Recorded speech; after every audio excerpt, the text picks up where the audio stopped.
imaginative. So Imaginative people can think of new ideas really easily. Imaginative people are really good people to work with because they sometimes find cool ways to solve problems. Imaginative people often see humor in different things. They often find a way to laugh about certain things in the world. And so I really like imaginative people. I chose this picture because we have a person thinking, and then the light bulb is like the universal picture or symbol for having an idea. Imaginative people are often having good ideas. Let me just check where we're at here. Good, we're moving along. Overbearing. Yes. Overbearing. So I'll tell you something funny. So first of all, this is part 4 of the lesson. All of these adjectives for describing people. I did not look these up online. I simply thought of different people that I know, and then tried to think of a way to describe them. So I won't tell you who I was thinking of when I thought of this word.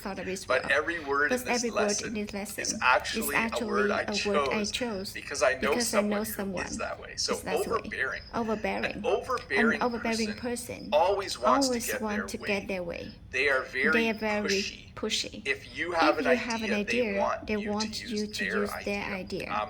They're often telling other people what to do.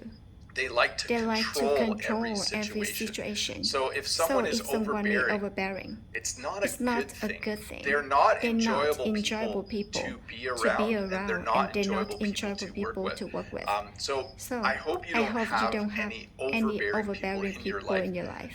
But usually there's one or two, isn't there?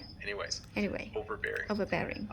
Kind of similar to imaginative is creative. A creative person likes to make things. Often artists are very creative people. Okay? I have a sister who's very creative. She's a person. She really likes arts and crafts. She likes making things. She likes decorating her home to look really cool. She's just a very creative person. So a creative person often will be a musician, an artist. You can also be creative and not do art or make music. Sometimes you can work with someone that just has really creative ideas. They're just very good at thinking really cool ways to do things. They're just very creative. If you want to make videos on YouTube, you have to be very creative. For me, I'm a little bit creative, but sometimes I'm not super creative. So whenever I have a good idea for an English lesson, I quickly put it on a list so that when I'm not having a creative moment, I can look at my list and I make something. Candid. Someone who is candid. This is a positive way to describe someone who will always tell you the truth. Even when you don't want to know the truth. Okay? So again, I'll use my family as an example. My brothers and sisters are very candid. If they think that I'm putting on weight, they'll tell me. If they think I'm doing something that I shouldn't be doing, they'll tell me. But they're very candid. They do it in a way that's very positive and uplifting. They don't do it in a mean way. Candid people are very valuable in the world because not everyone likes being told they're wrong. But if you know someone who's very candid, they could probably tell you you are wrong, and you appreciate it because you do it in a way. That's just nice. Just a nice way to be told that you're wrong.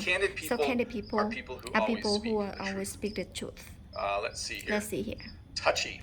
So first of all, there's two definitions of this word. Let me give you the two that I use. When someone is touchy, it means that they react very quickly to things that you say. So if I was to say to someone, I see you got a new haircut. And if they said, you don't like it? So if they right away say something negative, or if I say something like, I see you drove your old car today, and they might say, Yeah, why do you point that out? You know I can't afford a new one. So someone who reacts very quickly in a negative way is touchy. Say that they're just really touchy. That's very touchy. The second way to define this is we actually use this a little bit to describe people who touch you a lot. I don't know if you know people when you're talking to them, they will touch your elbow, or they're very tactile people. Maybe they'll touch your shoulders when you talk to them. That person is very touchy. We say the person is very touchy as well. The first definition is the most common. Let me see where we're at here. Here. Flexible.